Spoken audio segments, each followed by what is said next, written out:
ನಮಸ್ಕಾರ, ನ್ಯೂಸ್ 26ಗೆ ಸ್ವಾಗತ. ಮುಡಿಗುಂಡ ಗ್ರಾಮದ ಕ್ಷುಲ್ಲಕ ಕಾರಣಕ್ಕೆ ಜಗಳವಾಡಿ ಮಹಿಳೆಯರಿಬ್ಬರು ಇಟ್ಟಿಗೆ ಕಲ್ಲಿನಿಂದ ಹೊಡೆದ ಕಾರಣ ವ್ಯಕ್ತಿಯೊಬ್ಬರು ಮೃತಪಟ್ಟಿರುವ ಘಟನೆ ನಡೆದಿದೆ. ಮುಡಿಗುಂಡ ಗ್ರಾಮದ ಅಂಬೇಡ್ಕರ್ ಬೀದಿ ನಿವಾಸಿಯಾದ ಮಹದೇವ ಸ್ವಾಮಿಯವರು ವಾದ್ಯ ಕೆಲಸವನ್ನ ಮಾಡುತ್ತಿದ್ದು, ಇವರ ಪಕ್ಕದ ಮನೆಯ ನಿವಾಸಿಗಳಾದ ಚಂದ್ರಮ್ಮ, ಪ್ರೀತಿ, ಚಂದ್ರಮ್ಮ ಅವರ ತಾಯಿ ಈ 3 ಜನ ಬಂಧಿತ ಆರೋಪಿಯಾಗಿದ್ದಾರೆ.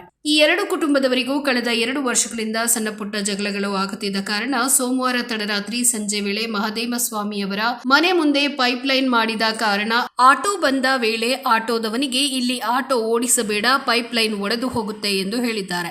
ಇದಕ್ಕೆ ಕೋಪಗೊಂಡು ಹೊರಗಡೆ ಬಂದ ಚಂದ್ರಮ್ಮ ಮತ್ತು ಅವರ ಮಗಳಾದ ಪ್ರೀತಿ ಇಬ್ಬರು ಮಹದೇವ ಸ್ವಾಮಿ ಮತ್ತು ಅವರ ಕುಟುಂಬದವರ ಮೇಲೆ ಜಗಳವಾಡಿ ಮಾತಿಗೆ ಮಾತು ಬೆಳೆಸಿ ಮಹದೇವ ಸ್ವಾಮಿ ಅವರಿಗೆ ಸ್ಥಳದಲ್ಲಿದ್ದ ಇಟ್ಟಿಗೆ ಕಲ್ಲನ್ನ ತೆಗೆದುಕೊಂಡು ಅವರ ಎದೆಗೆ ಬಲವಾಗಿ ಹೊಡೆದ ಕಾರಣ ವ್ಯಕ್ತಿ ಅಸ್ವಸ್ಥಗೊಂಡಿದ್ದಾರೆ. ವಿಷಯ ತಿಳಿದು ಸ್ಥಳಕ್ಕಾಗಮಿಸಿದ ಕೊಳ್ಳೇಗಾಲ ಪಟ್ಟಣ ಪೊಲೀಸ್ ಠಾಣೆಯ ಪಿಎಸ್ಐ ವರ್ಷ ಮತ್ತು ತಂಡದವರು ಅಸ್ವಸ್ಥ ಗಾಯಗೊಂಡ ವ್ಯಕ್ತಿಯನ್ನ ಪಟ್ಟಣದ ಸರ್ಕಾರಿ ಆಸ್ಪತ್ರೆಗೆ ದಾಖಲಿಸಿದಾಗ ಅಲ್ಲಿಯೂ ಕೂಡ ಹೆಚ್ಚಿನ ಚಿಕಿತ್ಸೆ ಅವಶ್ಯಕತೆ ಇದೆ ಎಂದು ವೈದ್ಯರು ತಿಳಿಸಿದಾಗ ಮೈಸೂರಿನ ಜಯದೇವ ಆಸ್ಪತ್ರೆಗೆ ದಾಖಲಿಸಿದ್ದಾರೆ. ಆದರೆ ಚಿಕಿತ್ಸೆ ಫಲಕಾರಿಯಾಗದೆ ಮಂಗಳವಾರ ಮುಂಜಾನೆ ವೇಳೆ ವ್ಯಕ್ತಿ ಮೃತರಾಗಿದ್ದಾರೆ. ವ್ಯಕ್ತಿಯ ಶವ ಪರೀಕ್ಷೆಯನ್ನ ನಡೆಸಿ ಮುಡಿಗುಂಡ ಗ್ರಾಮಕ್ಕೆ ತರಲಾಗಿದ್ದು, ಈ ಕುರಿತು ಪ್ರಕರಣ ದಾಖಲಿಸಿಕೊಂಡಿರುವ ಪೊಲೀಸರು ಕ್ಷುಲ್ಲಕ ಜಗಳಕ್ಕೆ ಹಲ್ಲೆ ನಡೆಸಿ ಹತ್ಯೆಗೈದಿರುವ ಕಾರಣ ಚಂದ್ರಮ್ಮ ಮತ್ತು ಅವರ ಮಗಳು ಪ್ರೀತಿ ಇಬ್ಬರನ್ನ ಬಂಧಿಸಿ ಮುಂದಿನ ಕ್ರಮವನ್ನ ಕೈಗೊಂಡಿದ್ದಾರೆ. ವರದಿ ಎಸ್ ಪುಟ್ಟಸ್ವಾಮಿ ಹೊನ್ನೂರು, ನ್ಯೂಸ್ 26 ಕನ್ನಡ, ಚಾಮರಾಜನಗರ. ಇನ್ನಷ್ಟು ಸುದ್ದಿಗಾಗಿ ನೋಡ್ತಾ ಇರಿ ನ್ಯೂಸ್ 26 ಕನ್ನಡ.